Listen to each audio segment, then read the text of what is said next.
வணக்கம் நண்பா, என்னுடைய பேர் விஜய் துரை. இன்றைக்கி இந்த வீடியோவில் டிமாண்டி காலனி பார்ட் 2 படத்துடைய மூவி ரிவ்யூ பார்க்க போகிறீங்க. புதுசாக என்னுடைய சேனலை பார்த்தீங்கன்னா சப்ஸ்கிரைப் பண்ணுங்கள், ஷேர் பண்ணுங்கள், லைக் பண்ணுங்கள், கமெண்ட் பண்ணுங்கள்.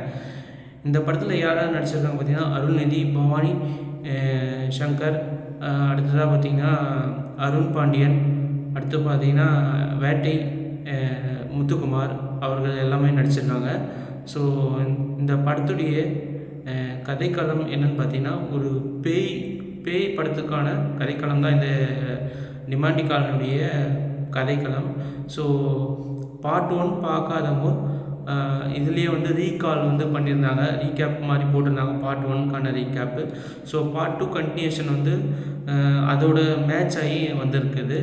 ஸோ அருள்நிதி டபுள் ஆக்ஷனில் நடிச்சிருக்காங்க. இந்த படத்தில் சாம் சிஎஸ் மியூசிக் டைரக்ட் பண்ணியிருக்காங்க. அது சூப்பராக நல்லா கதைக்காலத்தோட மேட்ச் ஆச்சுன்னு சொல்லலாம். நல்லாவே இருந்தது. மியூசிக் ஒரு பெரிய படம் இந்த படத்துக்கு. நல்லாவே இருந்தது மியூசிக்கு. அப்புறம் பார்த்திங்கன்னா செகண்ட் ஹாஃப் சூப்பராக இருந்தது. கிராஃபிக்ஸ் எல்லாமே நல்லாவே இருந்தது. ஸோ ஃபஸ்ட் ஹாஃபில் ஓரளவு சுமாராக தான் இருந்தது. ஃபஸ்ட்டே கொஞ்சம் சோகமான நிகழ்வுகள், பிரியா பவானி சங்கருடைய அழுகைகள்லாம் இருந்தது. ஸோ ஸ்டார்டிங்கே கொஞ்சம் என்னடா இந்த மாதிரி படத்துக்கு அப்படின்னு சொல்லி ஒரு நினப்பு இருந்தது. பட் ஆனால் போக போக படம் சூடு பிடிச்சது. இன்டர்வலுக்கு அடுத்து படம் நல்லாவே இருந்தது. ஸோ இந்த படத்தில் என்னென்னு கதைக்களம் பார்த்திங்கன்னா, பிரியா பவானி சங்கர் ஒருத்தரை விரும்புகிறாரு. ஸோ அவர் கேன்சரால் பாதிக்கப்பட்டு இறந்துடுறாரு. அவர் கல்யாணம் பண்ணிட்ட பிறகு அப்புறம் கேன்சர் குணமானாலும் அவர் ஏதோ ஒரு விஷயத்தில் இறந்துடுறாங்க. எதனால் இறந்தாங்கன்னு சொல்லி பிரியா பவானி சங்கருக்கு ஒரு சந்தேகம் இருந்துகிட்டே இருக்குது. ஸோ அதை எப்படியாச்சும் நம்ம தெரிஞ்சுக்கணும்னு சொல்லி அந்த படத்தில் அதை நோக்கி தான் படமே நகருது. ஸோ அதுக்கடுத்து பார்த்திங்கன்னா இந்த படத்தில் அருள்நிதி டபுள் ஆக்ஷனாக நடிச்சிருக்காங்க. ஸோ அருள்நிதி பார்த்திங்கன்னா சீக்கிய மதத்தை சார்ந்த ஒரு சாமியார் சொல்கிறாங்க. அருள்நிதி ஒரே அணுவால் உருவாக்கப்பட்டவங்க.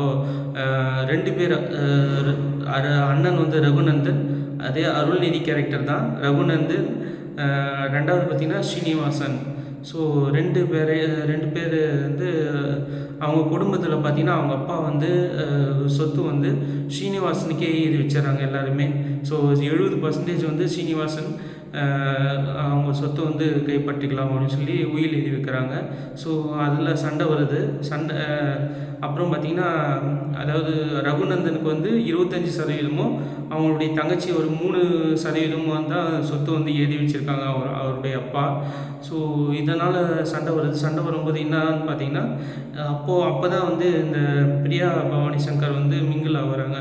ஸோ அருள்நிதி ரகுநந்தன் கிட்ட சொல்கிறாங்க, இந்த மாதிரி நீங்கள் அவனை சாவடிச்சிட்டிங்க அப்படின்னா நீங்களும் சாவீங்க.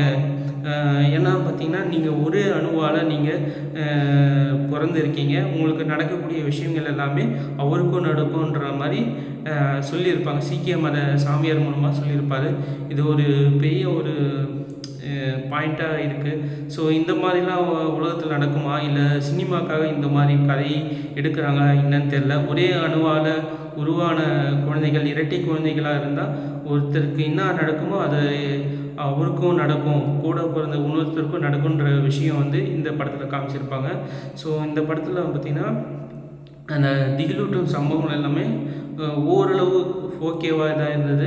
ஸோ இந்த படத்தை பார்க்கலாம்னா ஹாரர் ஃபிலிமுக்கான எல்லா ஒரு தகுதியும் இருக்குது, நல்லாவே இருந்தது. ஃபஸ்ட் ஹாஃப் கொஞ்சம் ஸ்டார்டிங்கில் கொஞ்சம் ஸ்லோவாக தான் இருந்தது. ஸோ தூக்கம் வர மாதிரி இருந்தது. ஸோ செகண்ட் ஹாஃபில் ஓகேவாக நல்லாவாக இருந்தது. ஸோ இந்த படத்தை கண்டிப்பாக சினிமா தேட்டரில் போயிட்டு பாருங்கள். ஸோ சூப்பராக இருக்குன்னு சொல்ல முடியாது, பட்டு அந்த சூப்பருக்கான ஈக்குவல் அந்த மியூசிக்கில் சாம் சிஎஸ் காட்டியிருக்காரு. செகண்ட் ஹாஃப் நல்லாவே இருந்தது. லாஸ்ட்டு டிமாண்டி 3யோட ட்ரைலர் போட்டிருந்தாங்க. ஸோ டிமாண்ட் 3 கம்மிங் சூன் அப்படின்ற மாதிரி ஒரு கொடுத்துருந்தாங்க. அதுவுமே சூப்பராக இருந்தது. ஓகே நண்பர்களே, இந்த வீடியோ பிடிச்சிருந்தா லைக் பண்ணுங்கள், ஷேர் பண்ணுங்கள், சப்ஸ்கிரைப் பண்ணுங்கள், கமெண்ட் பண்ணுங்கள்.